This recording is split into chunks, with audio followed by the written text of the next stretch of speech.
on there, view your films. Films. Sequels suck. Sequels suck. Sequels suck. Welcome back, movie fans. This is a podcast, Sequel Suck, and tonight we are talking about the much respected sequel to Alien, the 1986 movie from James Cameron, Aliens. And it's not about illegal aliens, it's about xenomorph aliens. That's right. It's not Angus. Alien 2, it's Aliens. Very important, especially Plural. for James Cameron. Hey, man, how's it going? Good. I'm really excited to talk about this movie. Oh, man. I I'm will admit, pumped. I actually haven't watched this for a little while. Normally, and a bit inside baseball for anyone that listens to us, I will definitely go back in the week leading up to a podcast with yourself that I will watch the movie probably once or twice or put it on, go back and maybe even watch the commentary or a documentary. I mean, flat out. And the copy I actually got of mine, so my Blu-rays are stored away at the moment. So I went back to the DVD version. So I watched some bits of the DVD. It wasn't actually bad on the big TV, surprisingly. Which version? No, so okay. Oh, well, I'm glad you said which version, because this is the other contentious point about when it comes to Aliens. So yeah, so it was the first release DVD, which would have been 2000, 2001, which was when you talk about a box set of Alien, it was 4 or 5 discs. So discs for each movie. Then a couple of years after that, they did the definitive box set, which was 9 discs, which each movie had a director's cut as well. And then subsequently it's come out in Blu-ray and 4. I don't know if they've all come out in 4K, but I think just the new ones. I think original and Alien, they remastered Alien for 4K. I don't believe Aliens is in 4K yet, but I'm glad you said what version, because I did flick on Disney Plus. So I have watched little snippets. My favorite scenes, I've sort of gone back, because the first time I ever saw this movie, and I'd like to hear your, obviously I was too young to see it at the cinemas at the time. And it was something I probably saw when I was maybe 12-ish or, sort of 1992.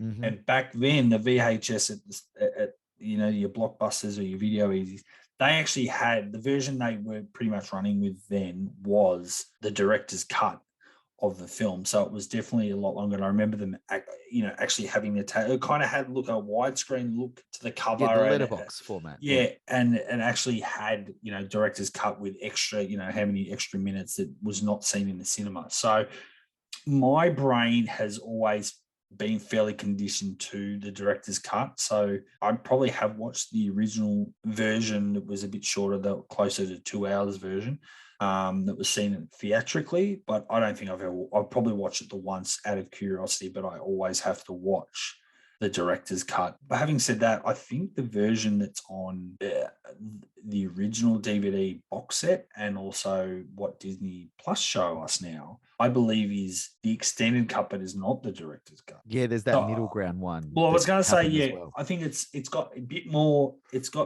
meat to it and a bit more narrative stuff to fill out the gaps. But the director's cut has even more, because I think the director's cut I remember has Newt and her brother and the dad actually going in, and we see him with a face hugger. Yeah. Whereas, it's an extra 17 minutes in the director's whereas, cut. yeah, there's sort of, the other standard, I guess, special editions, let's call them special editions, do not have that extra stuff. So it's kind of funny to think, I'm watching this. Oh, hang on, but I didn't see that part with Newton. I didn't see this part. And you go, that's the director's cut. So it's one of those funny ones where there is actually probably three or four versions of this film. So yeah, it's a bit like Blade Runner, where there's a bunch running around and you've just got to try and find your favorite version.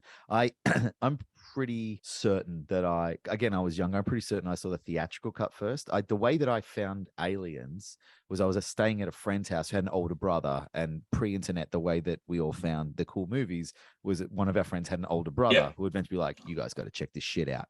But my friend's older brother, even there wasn't even that director through line, because where my friend was living was around the corner from where they had just opened up one of the first in Melbourne, World for Kids. Do you remember World for Kids? Yep. It was like, there was the Australian version of Toys R Us, but both of them opened up in Australia around the same time. Yep. So World for Kids opened up, and I was around the corner from their house. And because the brother was older, he could take us, and so we could go without grown-ups. And I probably would have been like 9 or 10. So this was like a big deal, going to this huge toy shop, just me, my buddy, and his older brother, who seemed like he was like 25, but I think back now he must have been like maybe 14. So still not old enough to be looking after a couple of kids. But we're walking around World for Kids, and I saw this like display of toys, which were the Aliens toys. Did you ever have any of these? No. They brought out a series They did bring them out, of yes. toys, but it wasn't just the toys from the movie, because they were like, oh, well, basically what we've got is a bunch of freaky looking aliens and a chick and a little kid and maybe an android. Like, those are our toys if we follow the movie. And they knew that they want to try and sell these toys to little boys.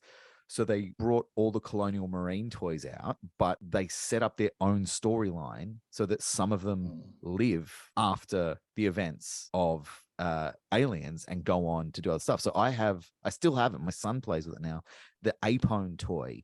Yeah. And he's wearing a yellow t-shirt that says no bugs, and he's got a backwards red hat, and he's got like this biomechanical skeleton over his right arm. And then the back of the box, it talks about how Apone left for dead but managed to survive, but his arm was so badly damaged, but he managed to fix it. And now he takes his flamethrower and his grenade launcher, and he goes around with the mission of stomping out bugs. So I had that, and I also had the Alien Queen toy, which was a big deal, which cost like, I don't know, $25 in 90s money. So like a gajillion dollars that I got for a birthday one year. Like, weird toys for kids to have. But because of the toys, I showed the toys to my buddy's brother, and he was like, oh, aliens. I'm like, yeah, how fucking cool are these? He's like, oh, I didn't think you'd seen that movie. And I was like, what movie? He was like, what? And he sat me down, he showed me a bootleg copy he had, and I'm 99% sure that it was the theatrical version, because when I was older and I watched it again, I was like, the fuck is this shit with Newt and her family? This isn't in the movie. And someone was like, yeah, this is the director's cut. And I was like, I don't remember this. And they're like, no, you wouldn't. It's not in it. But I do remember the advertising campaign for that? Because that was a huge deal. What, the director's cut? Yeah, when it came out, because this is one of the, the 90s big videos. Look, to be honest, not really. No, I'd be lying if I said I did. I think it still was, I would have been, when that was coming out, maybe on video, maybe 6 or 7, maybe 8, pushing 8, maybe almost. So it's one of those movies. It's funny. There was an awareness of it, but not to the extent. The funny thing is, I think I became more aware of the Alien franchise because of Spaceballs. So I would have seen Spaceballs as a kid. Oh, because of that great scene that rips it off. Yeah, and just stuff like that. And it's kind of like, so, I think you do. I think once something so big and it's, becomes a pop culture thing, even at, even in, pre-internet days, I think about it. You just, it's just a bit like seeing Rocky and Rambo and knowing Stallone. You're seeing the posters and there's another action movie with Stallone out, and things with the Terminator, like, there's a show bag, or some, like you said, there's a kid that has one of the toys, and it's like you're aware of it, but not. I can't remember any big campaign for the director's cut. Having said that, obviously the video that I hired was clearly made a big deal of it, and that did sort of suck me in. I was interested in watching it anyway, but then it was almost like, well, I want the director's cut. I don't want the normal cut. I want to see the director's cut. So I remember vividly in my video store in my small town Daylesford, where I grew up, I walked in the front door, and like, it was the rows, running parallel with you. And they would always, at the end of each row, when you walked in the door, they put like big standees of the movies, and walking in and seeing a big standee for Aliens. And it was there for years because it was so cool. They was like, we're never taking this down. It was there for years. And the big standee and the big tagline for Aliens when it came out was, this time it's war. So it was alien in space, no one can hear you scream. Aliens, this time it's war.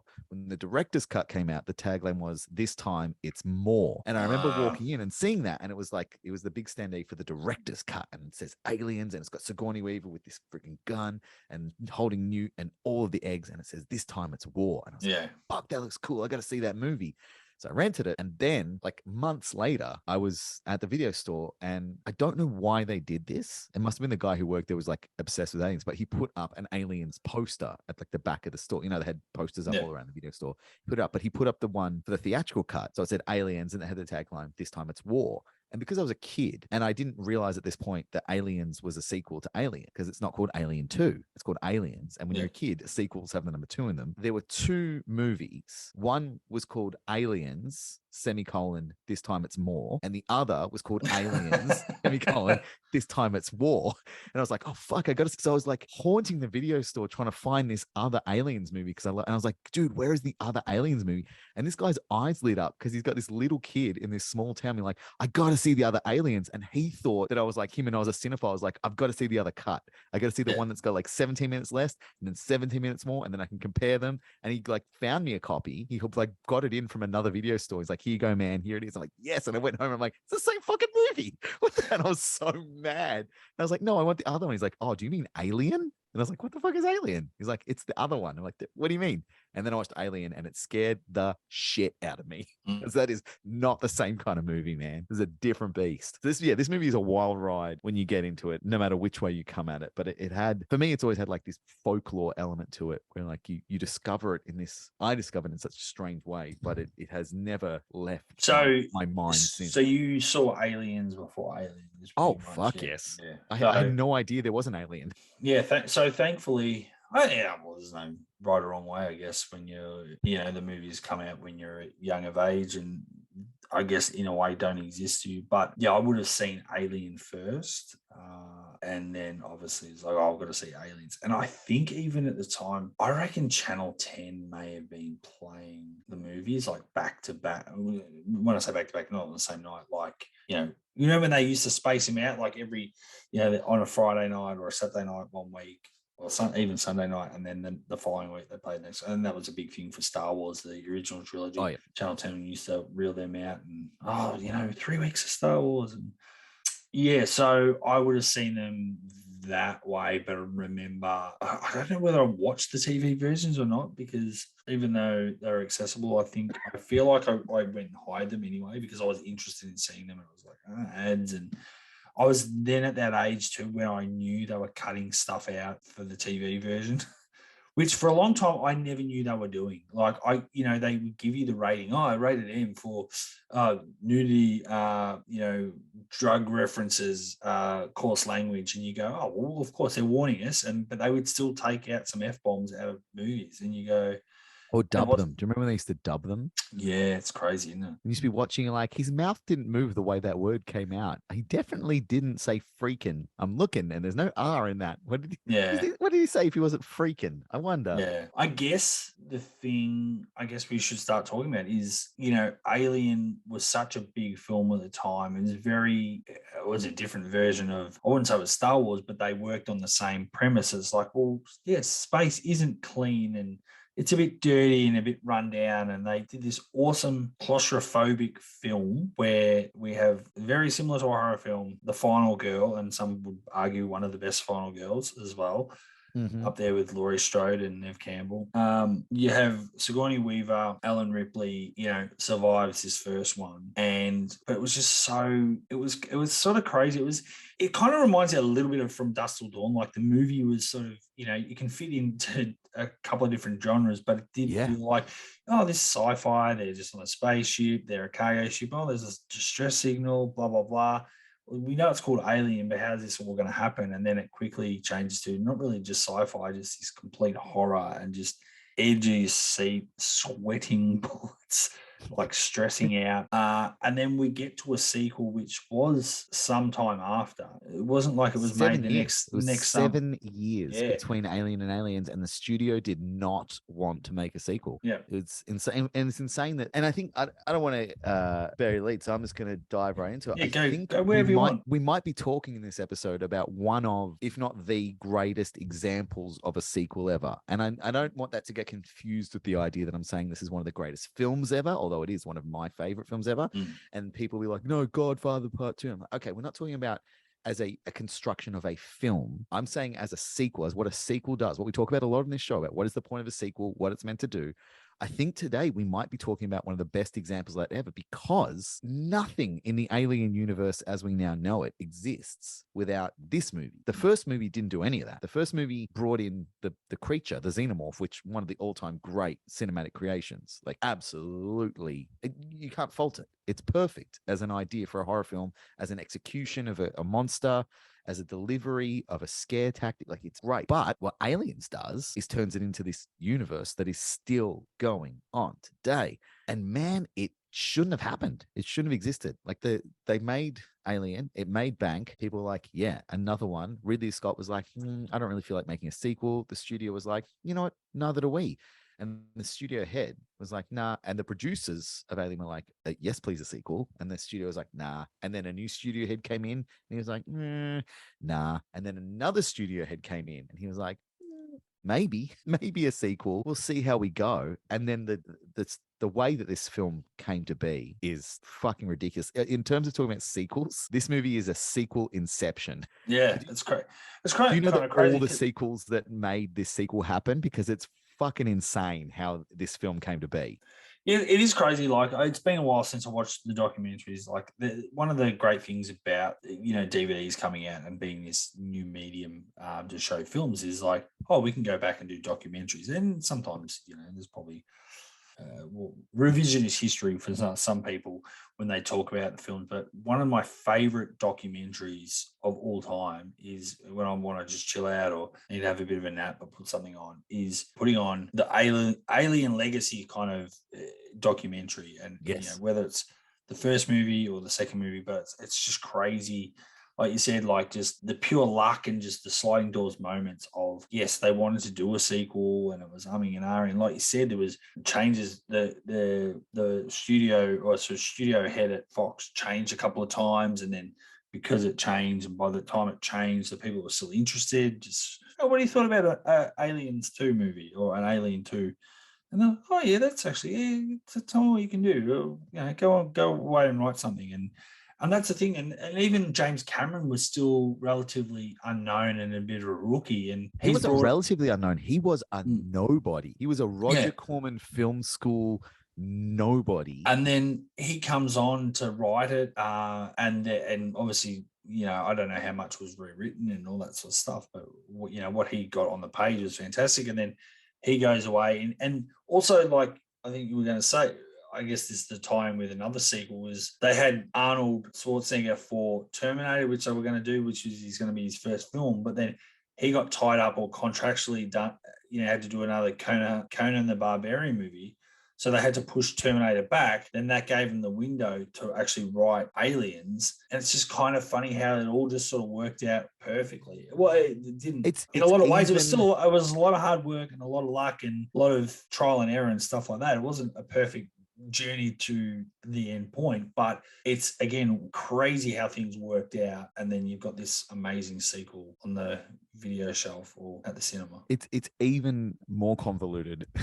Yes. I gave you the basic version. The roadmap, I'll do it real quick, but I'll break it down for the listeners who may not have ever heard this. But the roadmap of Alien was, first of all, when Alien came out, it was a huge success. So everyone started ripping it off, including Roger Corman, who made the Star Beast movie, which had art direction by James Cameron. So one of the first things James Cameron did when he was trying to make movies was do the art direction on a direct Alien ripoff that was so close that they almost got sued for it. Then he went away and made his first actual film, which we have to talk about one day because it is a sequel. He made Piranha 2. Yes. And then he started going, I've got to actually make some proper real movies after he saw Star Wars. And he's like, shit, I've got to be making real proper movies.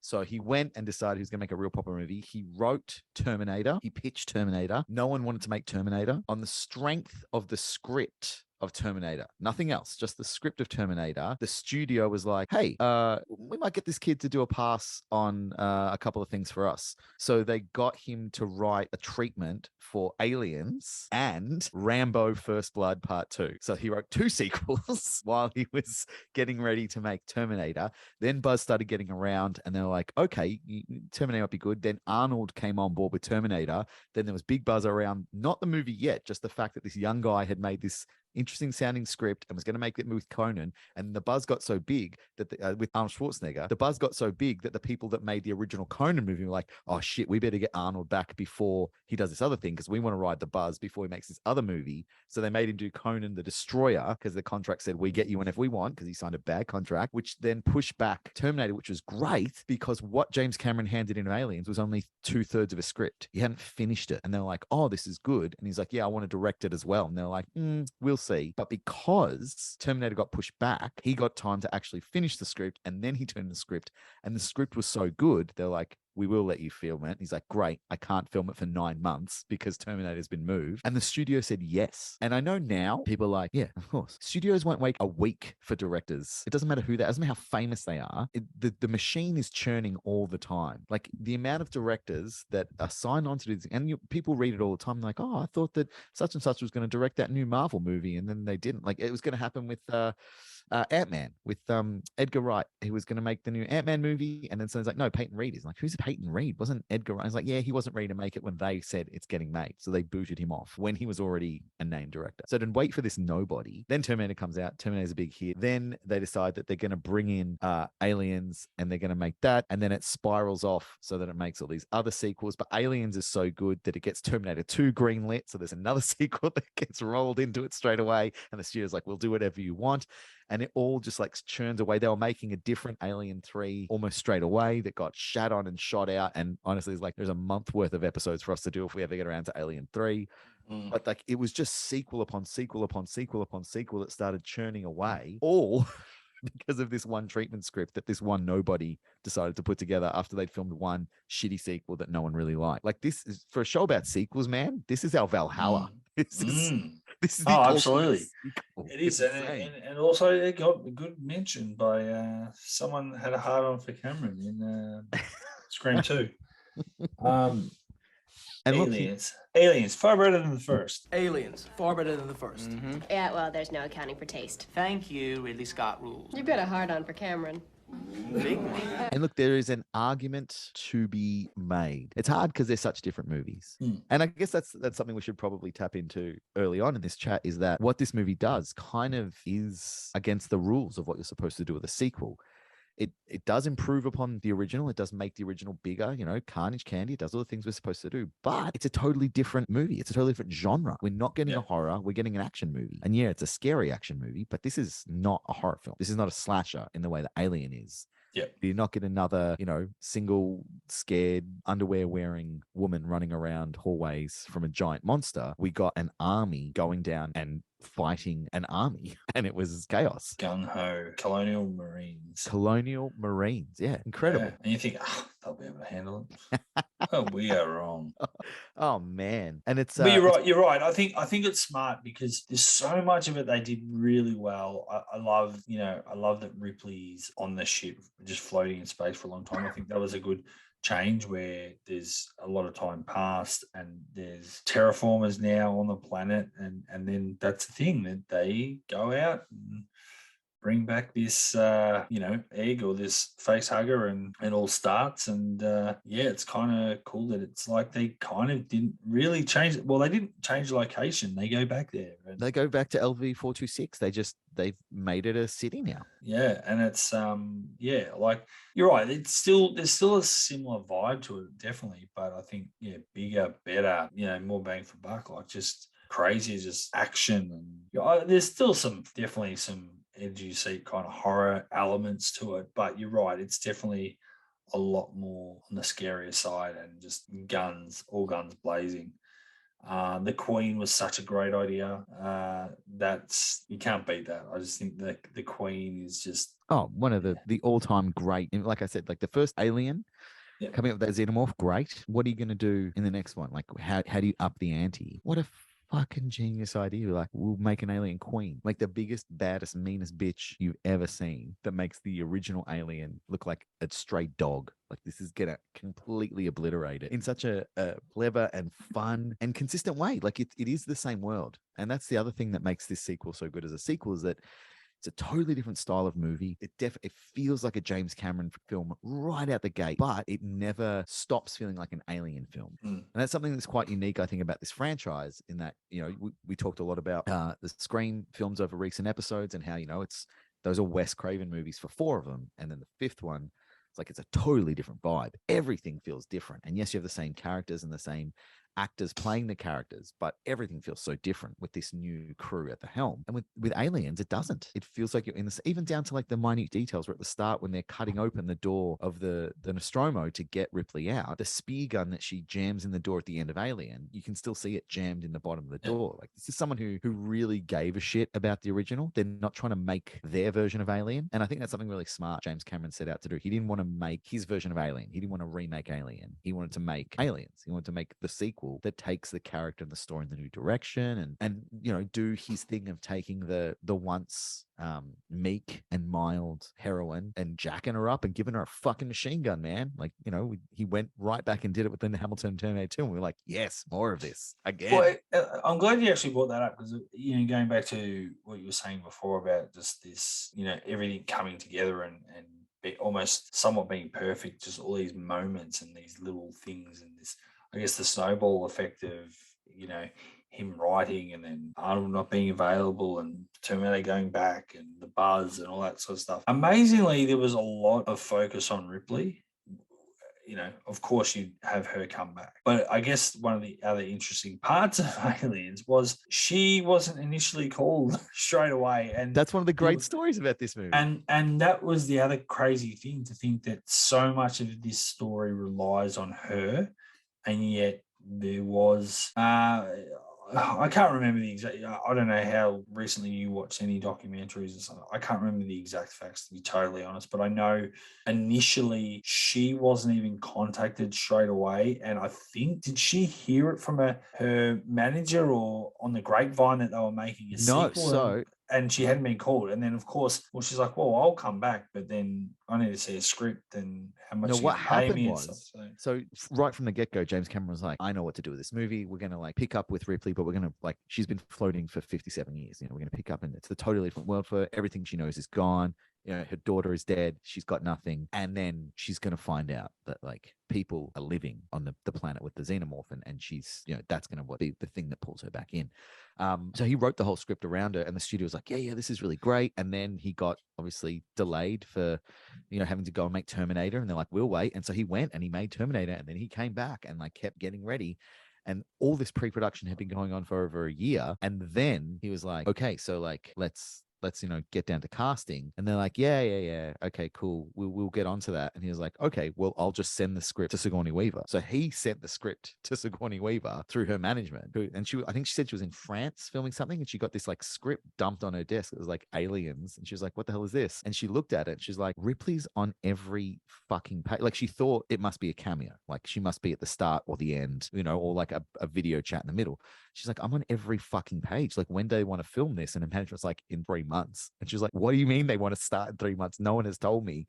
They can't make this movie without me. And they went to the studio and was like, pay me. And they're like, no, we don't want to. And she was like, well, you kind of have to, because I know you need me. And they went back to James Cameron, can we make this movie without Ripley? Can you rewrite? And he's like, no, I can't. And that's how she went from getting paid.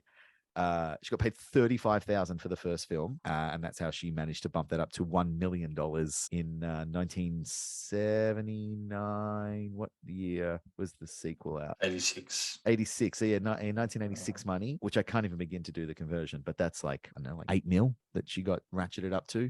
Pretty savvy business decision on her behalf. But yeah, once she was on, then it was on. Then it was all happening, and they were all good to go. But no one told her that it was happening until it was almost done. Just another series of insanity. And the actual filming of this movie. So the producer of this movie is Galen Hurd, who is a producer in their own right, who was a producer on Roger Corman films as well. Met James Cameron through that. Then they started making films together. Then they got married, and they got married, I think, just after Terminator, and then Aliens was essentially their honeymoon. Excellent producer, and knew how to get shit done and how to save money. And that was the big thing, because they were paying $1 million to Sigourney Weaver, because they had this new hotshot but still unproven guy directing. The studio was balking at budget stuff, and James Cameron was like, we need this money. So she found the way to cut costs, which was to go and film it at Pinewood Studios in the UK, because they could save a lot of money doing that. And they wound up getting predominantly the main crew who filmed Alien, who were all these British dudes who thought that Alien was a British movie because Ridley Scott's British, who were super loyal to Ridley Scott, who were just massive jerks to James Cameron from day one. The first AD was a British guy, didn't like James Cameron, and the whole crew was like, Gaylan Heard, you're just here because you're married to the director. Like, we don't actually have to listen to you, and I'm really jerks to her. And the way that James Cameron decided he would solve this problem to prove to everyone he knew what he was doing was to arrange a private screening of The Terminator for the crew so they could see he actually knew what he was doing. So he put on this private screening of The Terminator for the crew, be like, check it out, guys. I made this great film. Like, I'm going to make a good film. And no one showed up. They all deliberately were like, we're not coming. And he got into huge fights. He fired the first AD, and then all the crew walked. And like in the middle of filming, everyone hated him. No one wanted to work with him. And then Sigourney Weaver, like, went up to him and essentially was like, yeah, you're making like a good movie. I can see that. But you're being a dick. You're being a dick, and you need to like go and apologize to people. And he went out and apologized, and like, oh, that's all we wanted. Apparently the biggest bit of contention on this movie was tea breaks. Yes. Because they're British at like 11 every day, they'd have tea and they'd set up a shot, and then right when they're about to shoot, like they'd get all this smoke to fill up this whole studio, take them like an hour and a half to get enough smoke, and then right when they're about to film, the door would open and in come this tea lady, and everyone would stop, and James Cameron would lose his fucking mind, which delights me no end. It is a funny, like, that's definitely one of those stories I definitely remember from Aliens documentaries, but I think that's always been a bit of a case where when Americans go to Pinewood, they don't understand. And I think George Lucas had the same problems when he was doing Star Wars. Yes, he there's did. this whole American culture, and probably we have it here in Australia, where it's like work, let's get the shot, let's finish. If it takes us to 11 o'clock tonight, we're getting it done. We want to, get as much done as we can. Lunch breaks are a maybe on Australian film sets. There's no fucking guarantees. Well, in this day and age, I think now there's probably laws that make sure that people get, proper breaks. Oh, there's laws. No one pays attention to them, but they're there. So, but I mean, obviously the British take their tea breaks very seriously. So it's 3 o'clock in the afternoon or whatever. They can get their tea and scones. 11 and 3. They had 2. They got 2 a day. Wow, it's bizarre. The other big thing about like the behind the scenes stuff of this movie, the big like woulda coulda, is James Remar. Michael Biehn wasn't in this movie. Yes. Michael Biehn wasn't in this movie to the point where they had started filming Aliens with a different guy playing Hicks. Yeah, James Remar, great actor. Very different type of actor to Biehn, like way more intense, like kind of scary looking dude. He's almost like, I always think of him in the same vein as like a Ron Perlman. He's not quite as big. He's got that vibe. Whereas Michael Biehn is like, he's a smaller, gentler guy. And Remar was just starting to get into heroin when he was filming it and got busted. And he was like, these days, it's slap on the wrist rehab. He's like, no, then it's like jail. And he barely avoided going to jail. But the studio was like, oh no, you're immediately fired. You're gone. And because of Terminator, and he just worked with him, James Cameron's on the phone to Michael Biehn. It's like, get on a plane, get to London now. You're in Aliens and you're filming on Monday. And so there's actually scenes that still have James Remar in them. Like when they first before they find, the aliens who have cocooned people, you can see the back of James Remar, and they had to cut shots early because he turned around. It's like, that's not fucking Hicks. Who's that guy? Big. Like, I think Michael Biehn is amazing in this. I think the whole cast is amazing in this. I just don't. It's interesting because, and this is nothing, nothing against James, but it's funny because that was one of the stories I only probably heard about recently. And when I say recently, in the last few years, not something that was in one of those first couple of documentaries. They don't mention it, and again, if it's a 20th Century Fox DVD, they don't necessarily want to talk about one of their actors that was busted taking heroin and all that sort of stuff. But I did know that Hicks was brought on very late. Again, they sort of don't really explain why necessarily back then. So it was only in the last couple of years I'd heard that story. And like you said, there's definitely shots where he's actually still in the movie. It's just the back of him, and like I said, they have to cut away early. But he also, no disrespect to him, he just doesn't feel like he would make a really good potential love interest with Ripley. Yeah, and I also struggle to see Newt like taking to James Remar and trusting him and feeling safe with him. Like I can see her being like, I'll listen to you because you're scaring the shit out of me. But like Michael Biehn, he just has that like soft rasp to his voice. Ripley, it's good. Like it's just like a warm hug. Yeah, and James Remar is more like Ripley. Yeah. Like, don't hurt me. Great actor though. I love him. But yeah, like considering, and this is something I didn't realize till I was older, and I don't know how if you caught onto this, but I always felt like the Colonial Marine, like the crew, I always felt like they were in the movie way more than they actually are. Like I thought that most of them made it for like half the film or more. And it wasn't until I got older that I realized, like in that first like Oh, yeah, they get picked melee, up real. Yeah, a yeah, lot like of them. not just because of the toy I got, but I thought Apone was like a much bigger part of that film. I thought Drake was a much bigger character in that film. I thought Spunkmeyer and Frost were bigger characters. Yeah. But isn't like, did you when you were watching it when you were younger, did you feel like, oh yeah, the Colonial Marines are like they are the movie, and then one by one slowly they get picked off, or were you always cognizant of the fact that like there's one hit and you're down to like two of them instantly? No, I always felt like a bit like a horror movie. There's a group of people, and there's that core group, and they get more lines, and they're more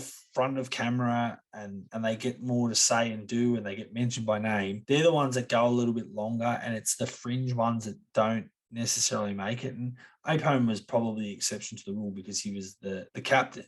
Yeah. But overall, there was definitely some almost no-name characters. You saw the faces, but they weren't really mentioned so much, and they got killed off in that first scene and disappeared as all the different screens start going off and the pulse goes, what do you call it? The beep beep beep. Yeah, the heart monitor. That's the the one. heart monitor sort of starts crashing on a lot of them, and you go, well, that kind of, not that I saw it coming the first time, but you kind of, oh, well, it makes sense because got to have Vasquez and Hicks and Hudson.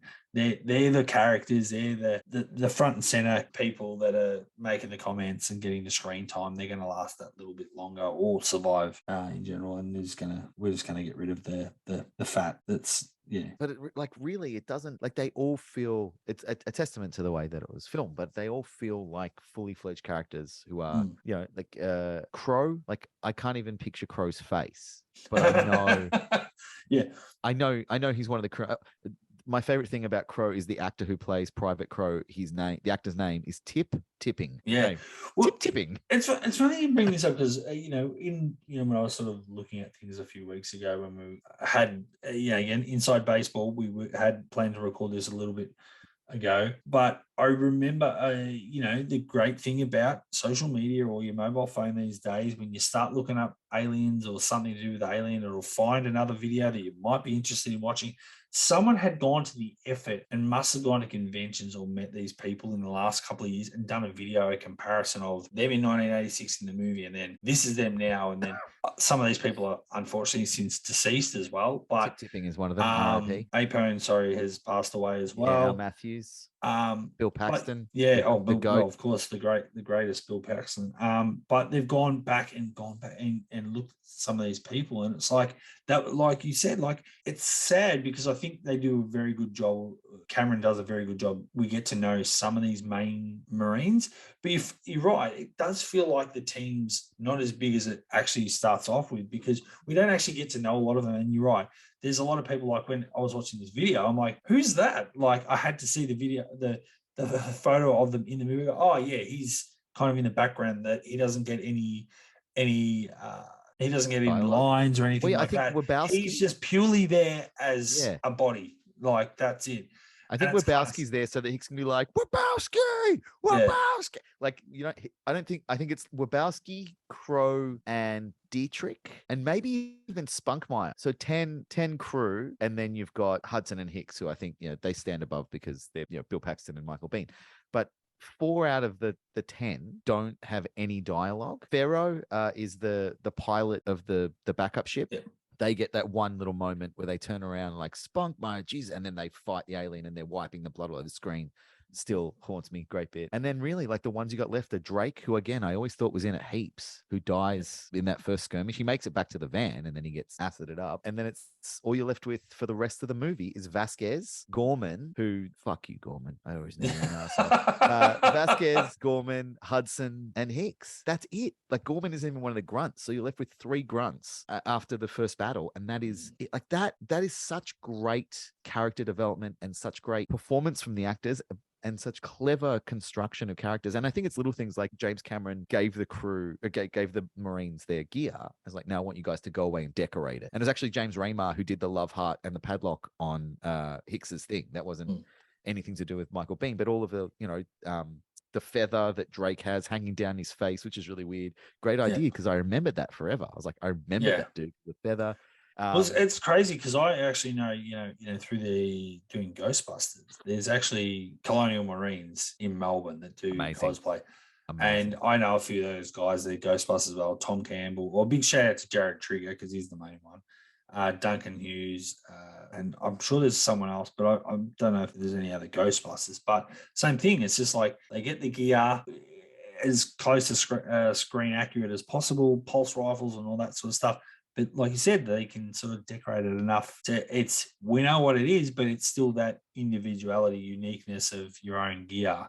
Yeah. Which is pretty cool. Yeah, and so clever. And so Cameron did that. The other thing I think Cameron did that was a genius move is, like every film, these days pretty much, it wasn't shot in order, it was shot all out of order. But something he was adamant about is that the scene at the start where they're all waking up for the cryo chambers and they're all like, hey, you ever get mistaken for a man, Vasquez? No, did you? That was the very last thing they shot. So that they would have the whole experience of shooting the whole film and going through it and, like crying when their friend died and all that kind of stuff. They could go to the end.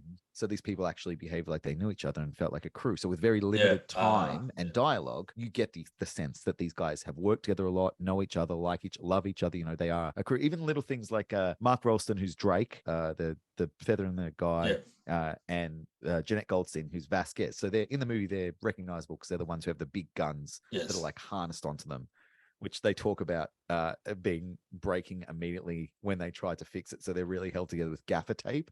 So in the morning they would get up, they'd put them on, they get the gaffer tape on, and then they couldn't go to the toilet or do anything all day because they were gaffer taped in and they couldn't move it because it'd fuck up the shot. But through that filming, they became like, they're meant to be best buds and they had the same gear and they're in the same situation where they were locked into their costume all day. So they became best friends. Mark Rolston and Jeanette Goldstein today now are still best friends who hang out every week, even though like Jeanette Goldstein doesn't act anymore. She runs lingerie shops. Yes. But they're still best friends based on this film. And that does not happen that often. That, you're going to get actors who are going to, especially actors who are, the B or C level ones. They're not the main stars. You're like, oh yeah, we did this film together. And, like Brad Pitt and Leonardo DiCaprio going around for Once Upon a Time in Hollywood and like seem like the best friends. If they were best friends forever, I'd be like, yeah, I get it. They did that movie together. You don't expect like the third or fifth people on the call sheet to wind up being best. So I love that. It's so beautiful. This movie shouldn't be good. Does that make sense to you? How do you feel about that statement? I don't think it should be good. I don't think it should be good for a few reasons. But I think I'd like to hear your reasons, but I think the first movie set such a high bar for what it was that going into the sequel, you kind of think, well, I mean, the giveaway is it's called Alien, so it's plural, so you kind of imagine there's going to be the same thing, but you're going to times 5, times 10, or times 20, or whatever. But then is it just going to be, no story, because it could have quite easily been almost like a horror film, like a really cheesy sequel where everyone's just picked off on one. They add a bit more action, they change up the location a bit, but overall it's almost the same as the first one. Whereas the great thing about at least the director's cut, one of the good things is that they have this narrative where they have Ripley, who has unfortunately the promise she made in the first movie to see her daughter or be home for her daughter's birthday.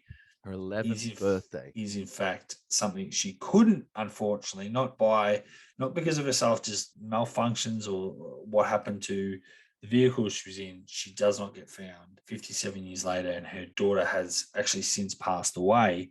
And then there's that issue. And then she meets this other little girl that's pretty much out-survived everybody else, especially because she's small enough to fit in the duct system, which most of the other kids couldn't get into. And then there's this maternal relationship that develops, and that becomes so important in the film. Can you imagine if that wasn't there? Like, this movie is, I wouldn't say very different, but it definitely not as emotionally investing as if that wasn't there. I think that's so important to the movie. I think you nailed a lot of the stuff there that I think about, but I think on paper, like the idea of a sequel to a successful horror film that has a lot of really well done moments that hold together as a great film. You've got great character actors in there, like William Hurt and Harry Dean Stanton. and Yaphet Kotto, like really brilliant, top tier actors who are filling out. And the Tom story. Skerritt. And Tom Skerritt, like, yeah, great crew of people filling out. But this, like, Tom was the lead in Alien. Sigourney Weaver wasn't. Like, Tom Skerritt was was the main character for all intents and purposes. It was all the others. It was the other guys, the crew who were filling it out, who were these amazing character actors. Directed by this guy, who's this amazing director who created this tight, careful, contained story in this literally contained environment. One monster, one problem, one survivor. Like, very lock it in, do it well. And Aliens, of course, explodes that. And it's like, okay, we've got the one survivor, but now we've got a whole crew. In fact, we've got an army. So we don't just have, like, a shipping crew who's ill-equipped. So we don't just have a shipping crew who's ill-equipped. We now literally have Marines whose job it is to go around and save people and kill shit. And you've got multiple aliens, and you've got a whole planet to play with, not just one ship in the middle of nowhere. And all the things that made Alien so scary are gone. And so in theory, you should lose something in losing that. And then the idea that you've got the final girl back, and she's got a new crew, and because of horror movie rules that this new crew is just there to be fodder, and one by one they're going to be killed off, and you're not really going to care. And also, she's not really going to care because the crew that she lost in Alien, she's best friends with. She knew them all. They mattered to her. These Marines don't matter to her. So when they die, not only is it not going to matter to the audience, it's not going to matter to the main character. And then this very sappy, conceited idea of, like, and now she's got a little girl to protect, to try and make up for her daughter's death. All of that should suck. That should suck as an idea for a horror sequel, because you're like, okay, there's a whole planet. Like, there's no sense of them being trapped or scared. There's Marines, there's guns, there's bombs. Like, there's so many ways for them to protect themselves. That's not a horror movie. Like, when you've got 50 machine guns and bombs and flamethrowers, like, who gives a shit if there's a monster? And the little girl's like, oh, boo-hoo, now we've got a little girl who is going to be there, and she's the heart of the film. And somehow Cameron doesn't fall into a single one of the cliche traps. He takes all of those things that should make it a bad sequel and makes them so good that when you go back and watch Alien, you're like, I kind of wish there were colonial Marines in this movie. I kind of wish there was an 11-year-old girl to be put into peril for me to worry about. I kind of wish there was a whole planet for them to run around on. Like, all of it should really not work. Like, imagine if in Halloween Ends, when that comes out, they're like, and now there's 50 Michael Myerses, but this time Jamie Lee Curtis has a shotgun attached to her elbow and a grenade launcher attached to her thigh. And you're like, okay, well, this is going to be fucking terrible. This is going to be the worst. That's kind of what they did with Aliens. They're like, 50 Michael Myerses, 1,000 Michael Myerses, a giant queen Michael Myers. Let's see what happens. But fuck, man, it's amazing. Like, it works so good. And one of the great things about all horror movies, movies in general, but particularly horror movies that work, that we find a lot, is the score. The score is the voice of the horror movie. That's, Michael Myers is Michael Myers because John Carpenter's in the background going, dun, dun, dun, dun, dun, dun, dun, dun. Like, Jaws is Jaws because of the dun. James Horner got 3 weeks to write this score, and he only found out when he started writing it that he didn't have 12 weeks. He thought he had 12 weeks to write a score for the film, and they said, actually, you've got 3, get to work. And then he fought with James Cameron the entire time, and he fucking hated him. And they absolutely bickered and went back and forth, and James Horner wished he was dead, and he never took the job, and he fucking despised it. And it is one of the greatest scores you can ever have. In fact, there's a function you can do. I don't know if this is what you have. I've got the Alien Anthology Blu-ray box set. Yeah. There's a function they have on that one where you can put the movie on and watch the movie just with the score. So you can choose to have the isolated score. So you still get to watch the film, but there's no dialogue interrupting the music. It's just the score. And it really highlights how good this movie looks, in addition to how beautiful the music is. And I recommend people do it. Or if you don't have that version, get on Spotify and just listen to the score on its own. You're like, holy shit, this is incredible. But all this stuff that should have derailed a movie, like only having 3 weeks to write a score, like the only other time that worked, that a score was rushed, was Halloween, when John Carpenter was like, I've got a week and a synthesizer. Like, most times, it's an absolute disaster. So all of these elements came together to make it, and it truly is an astonishing thing. Like, Sigourney Weaver fought and fought and fought to not use a gun. Like, she was adamant that Ripley never picks up a gun in this movie. And then you look at the last third of this movie and you're like, man, this is so fucking cool when she picks up the gun. And it shouldn't have occurred. Just insane stuff top to bottom in this movie. on the screen and behind the screen that I adore. And we've barely talked about what actually happens in the film so far. No, well, we definitely. But what a- haven't. what I a think there's a great lot, but it film. is a lot. There is a lot to talk about. I mean, let's not sugarcoat it. I think it's like you said. I find. Well, I love this. I'm not going to hide from the fact that I love this film, but you're right. I think there's so much. There's one thing about aspect. You can watch this movie and totally enjoy it, but a lot of the enjoyment I get is from a lot of the stuff we've already touched on. Is the behind the scenes, the arguing, the fighting, the issues with budget.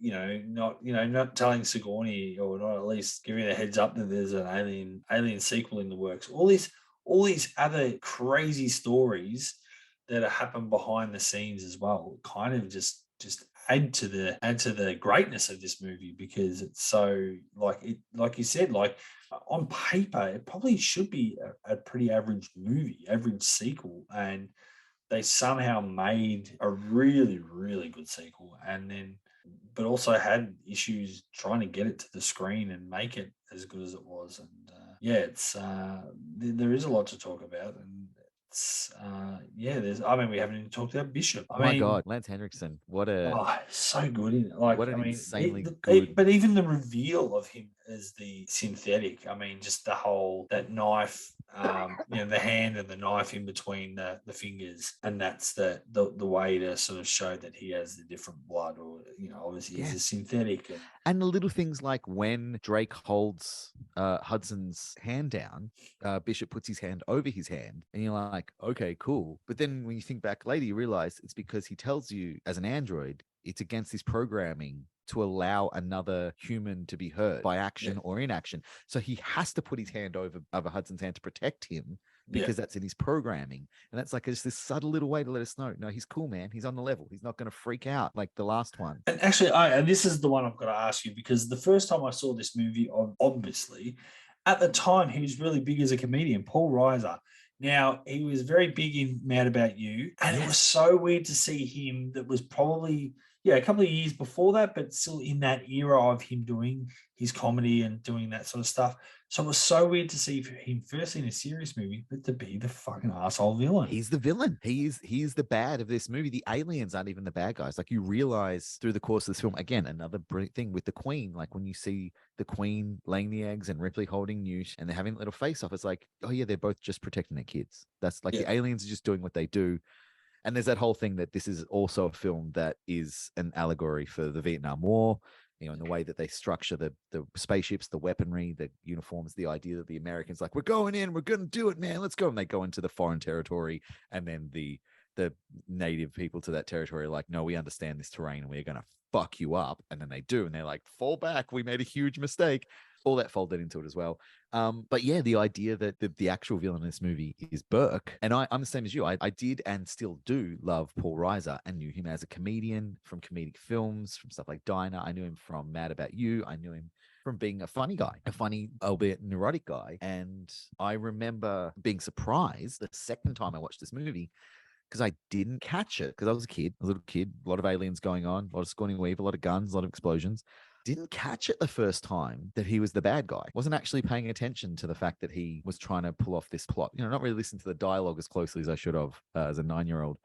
And so I was like, oh, Paul Reiser's dead. I'm sad about that. But oh, look, there's more aliens and guns. Cool. And then the second time I watched it, I was like, wait, why are they mad at Burke? Hang on. Oh shit, he's the bad guy. He's the company. He's the company man. More than that, what I'm also angry about is that his style of jacket has not taken on as a fashion statement, because I want that jacket. That like weird little collar they do, just enough to show it's the future. Nothing crazy, no double ties. None of that Back to the Future business. Just a little different collar. How is that not a thing? It's funny.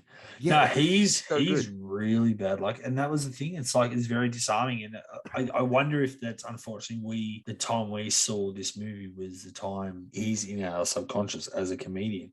That you think, oh, he's just another, a good guy, and he's might be a bit of a comedy, kind of a bit like a Hudson, a bit of a laugh, or a bit of levity in the movie, take away from the seriousness. Oh, no. He is totally the company man, and they want the xenomorph, and he will do anything to get that. And the way he manipulates Ripley to go back the way he, just Well, the way that you find out that it's actually him or one of his like crew who told Newt's family the coordinates to go to the ship to to find, check it out. Yeah, because he was like, all right, there's something out there, and then they found it and they sent them there. But yeah, great casting, to cast the funny man to And- turn out to be the villain. There's a great story Paul Reiser tells about at the premiere. He took his sister to the premiere of the film, and they were sitting watching, and he didn't tell her anything about the movie. She was excited, her brother was going to be in this big Hollywood blockbuster, and then when it turns out that Burke is the bad guy, she turned around and punched him in the cinema. She was so mad at him for doing that to Ripley and Newt. She freaked out, and that's when he realized he'd done a good job, because his own sister was so well mad. even the release of the face huggers, like that scene, just amazing. And for him to have been the guy that did that, it's like, oh, you sneaky, slimy piece of shit. Yeah, and just when he just casually just turns off the monitor, and you're like, oh, you're soulless. You're absolutely like, never mind the fact that it's Ripley, like a small child, you're gonna subject to this for money. Like, yeah, he's one of the ultimate villains in that regard.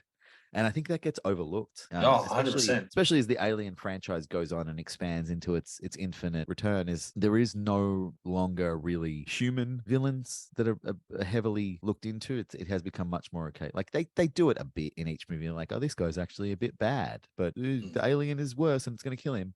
Whereas in this one, it's like, no, literally, like the thing that has caused all of this death is Burke and the company. Yes. It is not the alien. The terraformers could have stayed there and not gone anywhere near those coordinates and not started this process all over again. Yeah. Ripley could have never, it could never have happened except for them. And like, oh wow, yeah, you really are the biggest pieces of shit.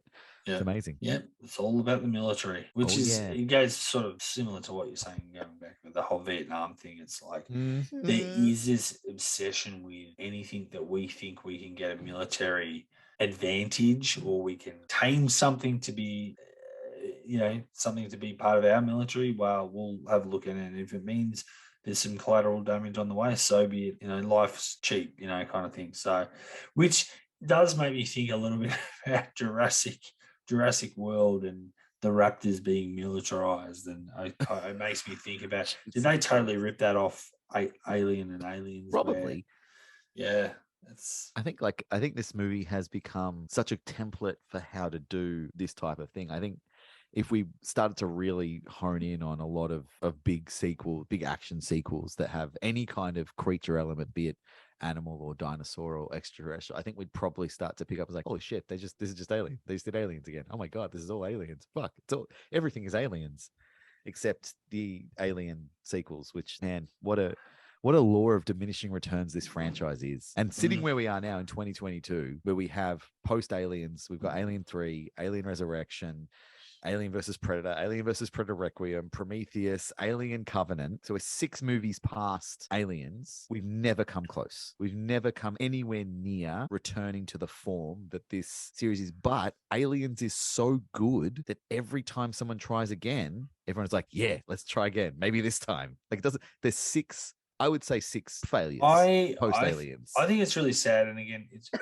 for every time we talk about a movie like Aliens, where in so many ways it should never have been made, but somehow again the stars aligned enough that it was made and it became a good movie, is for the times that a movie should have been made and for whatever reason forces work against it. But the work that was put in the pre-production for the original Alien 5, which was, I feel bad now that his name escapes me right now, but the South African guy that did...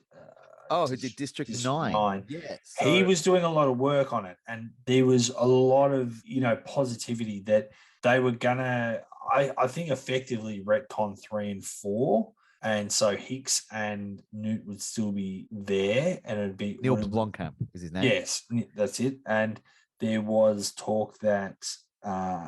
it would have been a bad dream, like a hyper sleep dream nightmare. So 3 and 4 didn't actually really happen, and then we could go back to at least reset with... They were going to Halloween it. They were going to be like, all right, if Halloween can do it, we can do it. And I think from what I heard, again, when I used to be really into the, internet and reading the magazines and all that, that was really close to being, well, I believe it was pretty much greenlit, and there was storyboards. He was putting up stills of like the alien designs that were in pre-production. And then Prometheus, Ridley Scott committed to Prometheus. They were doing that, and that we can argue that point whether that was a good movie or not. That's a whole other episode. But that made decent bank for what they were looking for. But then there was still that push of like, well, it was Prometheus, but we really want to see the alien. And that's where Alien Covenant sort of came from, because I think that was that like push of, well, we're going to do that. So it was like, oh, well, 5 is on the back burner. We're going to focus on this Ridley Scott trilogy. That's a prequel. And now it's like completely in limbo now. And more times I think it's done. I think Ridley Scott said it's done, and I don't know why he's the one to make that call. But yeah, once he decided he was going to make Prometheus, I think that was him saying, no, I will be taking back control of this. No one else will be making alien movies but me. Even though there was that weird thing when he made Prometheus where everyone's like, this is an Alien prequel, and he was like, no, it's not. It's got nothing to do with Alien. It's got nothing to do with Alien. Weird. And he tried to pretend, and then like a week before it came in, it's like, nah, it's an Alien prequel. And it was like, we knew that with an Alien prequel. He's like, yeah, gotcha. I'm like, no. And then it was this weird, anyway. But yeah, like it is. Yeah, there is an alien universe. You know, there's comic books, there's novels, there's video games. There's this ongoing expanded universe of Alien, but it always ties back to Aliens. It doesn't tie back to the most recent film. It isn't a case where this franchise has gone on and expanded and continued to build these worlds that have grown, where people like, you know, even Halloween as an example, where you grow and you get into like the Thrawn trilogy of the idea, the druid gods, and Michael Myers is this vessel for this druid thing, and people, you know, some people get really on board with that, like, yeah, no, man, 4 and 5, that was like really sick what they were doing there, and they go down that road and they buy into it, and there's comics again and novels about those particular worlds of Halloween, and there are franchises that grow and go in weird directions. And I mean, I guess the best example is Star Wars, where you can look at what Star Wars is now and how it's expanded into TV shows and all these things are offshoot. And there are people like, fuck it, you know, original trilogy or nothing. But there's also people like, nah, man, like Book of Boba Fett is the best thing in the Star Wars universe, and it kind of has built out. That hasn't really happened with Alien. Like, people will debate whether or not Alien or Aliens is the better film, but no one is debating whether Aliens or Alien Covenant is the better film, or Alien Resurrection really is the definitive end to Ripley's trajectory, or whether it should have, you know, finished at Alien 3. Like, no one is sitting around being like, I don't know, man, I feel like in Alien versus Predator, they really took it in a good, like, people like, let's try again to get back to where we were at Aliens, down to Neil Blomkamp almost getting to make a different version of Alien 3, essentially. Like, we're so far past what this movie, when this movie was, and where this franchise was. But we've never, as an audience, and I think as filmmakers who get to make these follow-ups, I don't think anyone has stopped trying to go back to get to where James Cameron was and where Ripley was with Aliens. And it blows my mind every time I think about it. Like, what other franchise has had 6 failures as sequels, but will forever continue to get greenlit sequels, because there is the constant hope that maybe one day we will get one as good as Aliens? Yeah, I think they're going to keep trying. I don't think you can. And I think this is, you know, something we'll talk about probably a bit more frequently on Sequel Suck. I think, you know, I even look at something like The Predator and, you know, Predator 2. I enjoy that film. I enjoy that film, but I think and you know, there's probably people that are different to us that don't love Scream 2 and some of these other movies, where the problem is the first one was so good and showed us something so new and fresh that when you repeat it, it's very hard. You can't put the genie back in the bottle. Like, there's certain things, especially like, again, probably Alien and Predator being the greatest examples when you come to the sequels. So now Aliens did something different, whereas James goes, oh, well, there's only one alien and they were confined. This time we're going to go to their planet, and there's a hive of them. And there's a queen who's bigger and badder and will fight to the death for her eggs and her children and her spawn or whatever. And it's amplified, and there's more action to it, and there's more just tense moments. And like, one of the greatest things was that, like, what do you call it? Like, the thing they had where it was almost like the tracker, and when you play that in video game, Have you played Alien Isolation, the video game? Have I? I'm not too sure if I played that. Alien one, Isolation. I know this is a bit of a sidebar, but because we've been talking about where the franchise gone, Alien Isolation is one of the most, if not the most recent video game release. Yeah. Okay. They've done like Colonial Marines and all these yeah. other ones that didn't quite work, and Fire Team. So Alien Isolation is a video game that takes place between Alien and Aliens. And it's a first-person survival horror game where you play Ripley's daughter. And Ripley's daughter is a space tech, essentially a mechanic, who is on this space station when things start to go wrong. And she's looking for evidence as to what happened to her mother. And what has gone wrong on this ship is that one of the Weyland-Yutani pieces of shit has brought an alien onto the ship, and it's gotten loose. And there are robots out there called, I think, Working Joes or something like that, who have malfunctioned and are trying to kill you. So it's all these elements, but it is the closest, I think, that the Alien universe has come to recapturing what made Alien or Aliens good. And it's become canon now in the series that this is a story about Ripley's daughter that did happen, and it's terrifying to play. And you do have the little tracker, and there are moments, and because she's a space, it's like Alien, like she has no guns. She has no weaponry. It's just like hide when you can, run when you can. And so most of the game, you're walking around very slowly with this. You're like, oh shit, here it comes. It's great. Really, really great stuff. There's something else about Alien franchise, though, that I just realized as we were talking about it. Like you were saying, James Cameron's like, oh yeah, this time there's going to be lots of aliens. This is a series where every film is very different to the last. Very, very different. Alien 3 is not trying to do what Aliens did. I think largely agreed these days to its detriment. And that, whole bunch of shit that went on with that film. And then Alien Resurrection, whole different film. And then obviously AVP movies, and then Ridley Scott's prequels in a totally different direction and vibe. And I think the closest we've actually gotten to Aliens in tone and style is Alien Covenant, in the idea that you've got this crew on this ship who touch down on this planet and things start to go wrong, and one by one they get picked off. I rewatched Alien Covenant after watching Aliens because I've only seen it the once. I'll give it another shot, see what's going on. It just is such a stark reminder of how good Aliens is and how bad Aliens could have been, even in the hands of Ridley Scott, who started this whole fucking thing. Because Alien Covenant is really a ripoff of Aliens, and it sucks. It's really bad. It's a really, really bad version of Aliens, and it's the closest we've ever come. But still, even if it's Ridley Scott, whoever it is that makes the next Alien movie, I will go and see it at the cinemas. Yeah. And I will live in hope. I think Aliens is the exception to the rule. I think when you, again, like I was saying, like the horror, unless you can really show us something really new and it's not so ridiculously over the top, it's very hard to, like I said, with the Xenomorph and the Predator, once they're revealed at the end of both those movies, or we get to see them a bit more, so the cat is out of the bag. It's very hard to recapture that shock value and surprise in a sequel. It's just very hard to do that unless you show an evolution. And the evolution in a lot of ways was the cocooning of the colony, which funnily enough was touched on. Ridley Scott did shoot stuff with Dallas in the first movie where he was cocooned, and Ripley does kill him because he's kind of doing the whole kill me kind of thing. But he was almost dead. And they never used that. That was put back in again with these expanded editions. I was going to say I've seen that.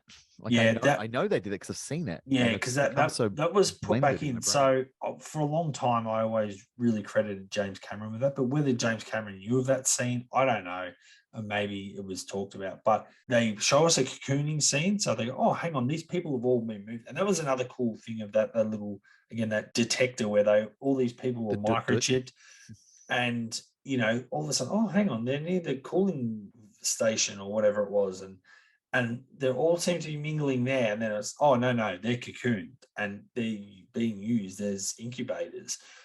So that was a cool sort of evolution of something that we hadn't originally seen in the first movie. And then, of course, the alien and having the nest and the hive, and then the little minions to protect her and attack and all that sort of stuff. And it's like, well, they showed us more. And like you said, they had the guns and the pulse rifle, and we got the acid for blood again. And I just think they just amped it up. But that's the exception to the rule. Like, you have to give us something a little bit different. Whereas unfortunately with Predator 2, that was the thing. Okay, you might have had slightly one or two little new gadgets, but the problem being we've now seen the Predator at the end of the Schwarzenegger movie. So now you kind of know, we know it's 7 foot tall, and we know it's and I just don't think there's the wow factor when you go into a sequel. So I think that's going further to your point.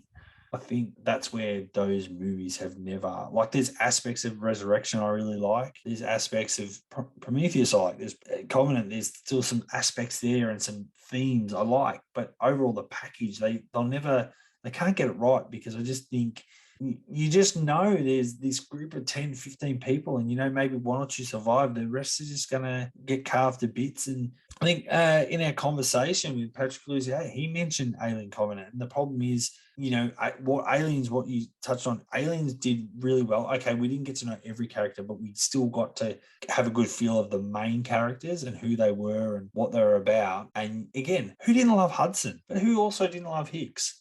I mean, Hudson was the kind of guy. He was a bit cocky, a bit arrogant, but he would be great to have a beer with. And it's Bill Paxton, for Christ's sake. Yeah, Bill But Paxton I is think just amazing in this all movie. these newer movies, unfortunately, what they suffer, they have maybe one or two decent actors in it, but they're supplemented by all these new actors that we maybe no-name people.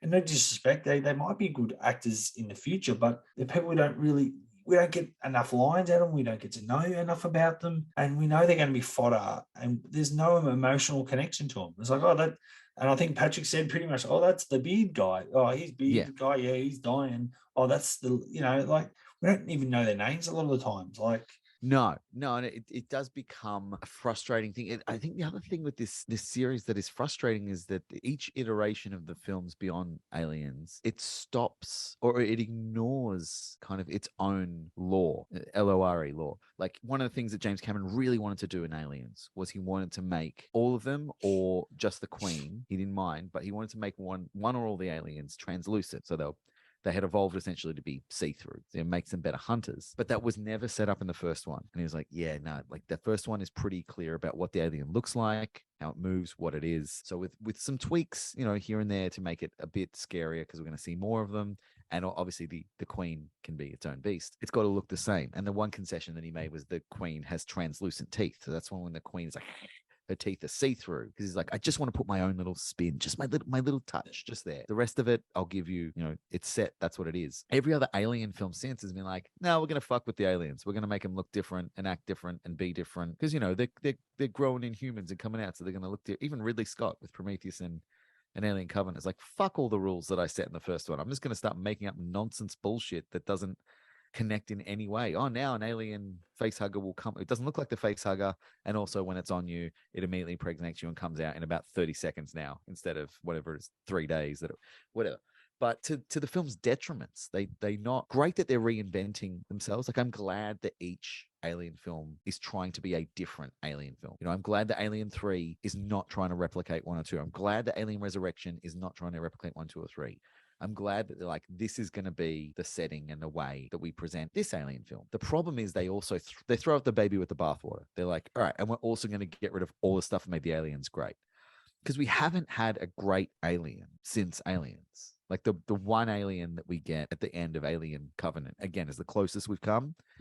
But it is not the same. It's not the same. Again, it's in broad daylight and you're outside on a ship, and there's no real like tension or stakes, because you're like, yeah, you're flying around this giant ship that's cruising out of control with Danny fucking McBride steering it, who I love to death, and I think is one of the great actors we've got at the moment, and is vastly underrated, but is absolutely neutered in his role as Tennessee in that movie. Like, he's given nothing to do. But it's him driving it, and she's swinging around the cable, and then there's an alien there. And it's kind of like, well, that's not scary. It's also fully CGI, and there's nothing real about it at all. So we're not really like, give me the plastic bag version of the Alien Queen that they shot in the car park of the fucking effects studios over any of that CGI shit they've done since, because it doesn't feel real, so it doesn't feel scary. Yeah. So I think, this film, like when it came out, it's a great film. But in hindsight, like now that we know these 6 films down the line and we can look back at this film, we can see just how good this film is, because we can see just how bad it can get. Well, speaking of bad, give us your good. My good with this film is the story. It like I said before, it shouldn't work, but also this film has a story. This is not just let's get Ripley back in with more aliens and kill a bunch of shit and blow shit up. Like Ripley's story it's interesting, it's heartbreaking, it's relatable. This is someone who lost her whole crew in a horrifying circumstance. Take away the sci-fi element of it, take away the unrealistic nature of an alien creature, killing them in a sci-fi. You could tell the same story with, I mean, you essentially have the same story with Jaws. 3 men in a boat, a beast comes and takes them. You could put it as, them in, they could be working in a snowfield and have an avalanche. It doesn't, whatever it is. This is a person who lost her crew, her found family. Then she wakes up and she's lost everything, literally everything. Everyone she's ever known is dead. It's been 57 years. Her daughter, the only thing she had, the thing that she was living for, is dead. And then they take away the only thing she has left, which is her license. So she can't even work. Like, she has literally nothing. And she's haunted by, this horrific thing that happened to her. And they find a very believable and real and natural way to get her back out there. And she develops as a character, as a person, and her development as a character going back into, essentially what we're talking about is a monster movie. Character development shouldn't be a thing. It shouldn't be the main thing, but it is. And it is the benchmark for what to do with a final girl, bringing them back for another round. It's the ultimate in, like we always take in the movie, talk about in this show, like with sequels suck, like when they don't suck, why? What do we want from a sequel? They got to grow the story, expand the story. They got to have a point. They got to have a reason to exist. I wholeheartedly believe Aliens has a reason to exist. Her story logically continues, expands, grows, and gives you everything that you want. If you were ever going to see this character again after Alien, if there was ever going to be another one, this is what you should see. And the good of this, the great of this is that the story that we get is so phenomenal. What about you? I couldn't agree more. I think you're right. I think it's, we are left with Sigourney Weaver or Alan Ripley at the end of the last movie, and you've forgotten Jonesy. Come on, he'd survive too. Sorry, she has one thing. She has that cat that she doesn't even like. But you're right. I think they can leave it as is. But if they're going to make a sequel, you're going to have her back. And they did a great job of making it feel realistic for why she's back. They show us really well. And again, this might be the director's cut talking, but I think they really illustrate her struggle and her PTSD early on in the film, and why she would never go back, her fear of going back or going even remotely close, until she realized, they've stuffed up. They got terraformers out there. They've got a colony, and now the colony, there's communication's gone, and she feels like, well, I have to at least go as an advisor to help these people. They're walking into a trap. I've experienced this. I'm the only one that's alive that's experienced this that we know of. So it makes total sense. And then, she gets sucked into the whole Newt being another pivotal part of the movie to, keep her there and keep fighting on and keep, I guess, get away from me, you bitch, or stay away from me, bitch. I can't remember what the line actually is. I think it's get away. I think that's actually something that, because Randy gets that wrong. Yeah, Randy gets it wrong in Scream 2. It is get away from her, you bitch. Yeah, so there's that. The other thing I would say is another good. I really love Bill Paxton in this. I love Hudson, but I'm so glad that you said this, because I was about to give it. And I've always said it, and it probably again sounds like something I'm just saying because everyone loves Bill Paxton now. And like you said, unfortunately, he's passed away a couple of years ago. But it was the first Bill Paxton thing I remember seeing, and I remember just loving his character. And of course, I was younger at the time, but I thought he's that kind of jock guy that may have been popular at school, but then got out in the real world and realized he's not all he's cracked up to be, because he just drinks and he's just athletic or whatever. But he's just so funny in it and still relatable enough that, you like him. But the same thing with Hicks. And then Vasquez and Drake, I think it's cool, the guns they have, and just that real macho. There's so much about the Colonial Marines that is so good. And I said, like, just all every character's in there, that we get to meet for any longevity is there for a reason and makes sense and works and plays off, whether it's obviously Ripley and then Newt having that mother relationship. Hicks sort of being that sort of comfort, almost the softer Marine. And then you got Burke, who's just comes across as the likable, nice guy initially, but he's the sleazy, out for money military guy, company guy. And then you've got Gorman, like who's the sort of, the guy that almost doesn't deserve to be in the position he is, that he's not liked by the grunts. And just everyone's there, feels like for a reason, but everyone has their uniqueness as well, if that makes Absolutely. Yeah, I don't think there's any one character that's really the same. No, and there's no one character that is disposable or forgettable. Like even the panel that are assessing whether or not she is crazy about telling the events of what happened on the Nostromo, like even those characters are memorable. The two, particularly the two, have the dialogue in this, and the man and the woman of the dialogue in that scene, well executed, well written, well reasoned characters. They should be there, and they are important to the story. And in the one scene they have, they do something important and move on. But yeah, I think like a big honorable mention in this episode has to go to Bill Paxton creating one of just the ultimate characters. Game over, man. Game over. Like it is a part of not just pop culture vernacular, but like vernacular. If you say that to anyone, even I think if I was to say that to my kids, they would not know what it's from, but I don't think they would ever go, "What are you talking about?" Like they would still know it because it's so consistently referenced in everything. Like I'm sure it's popped up in like Paw Patrol or something like that. Like it is everywhere. Yeah, I think it's something I probably use in everyday life.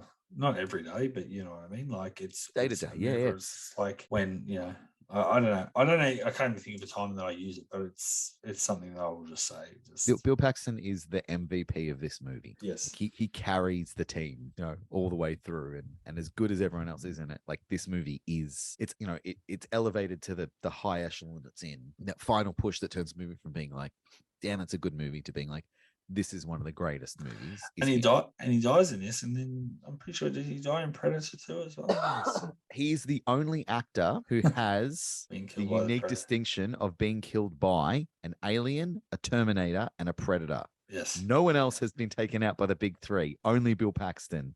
That is a hell of a claim to fame. Isn't that insane? That is insane. And what a career. Brilliant. What a brilliant, amazing actor. And goddamn, I'm sad he's dead. But if people haven't watched the entire Bill Paxton back catalog, go do it, including Big Love, the series he did shortly before he passed away. Oh man, he is just one of the all-time. Do you know I really like him in Two Guns. Is it Two Guns? No, wait, hang on. Let me double check that, because there's a bunch of movies from that period of history that I get completely. Mark Wahlberg and Denzel Washington. Yeah, that's Two Guns. Yeah. Yes, he's really good as a bad guy in that too. And look, while we're talking James Cameron, we got to just quickly bring up True Lies and how fucking incredible he is in True.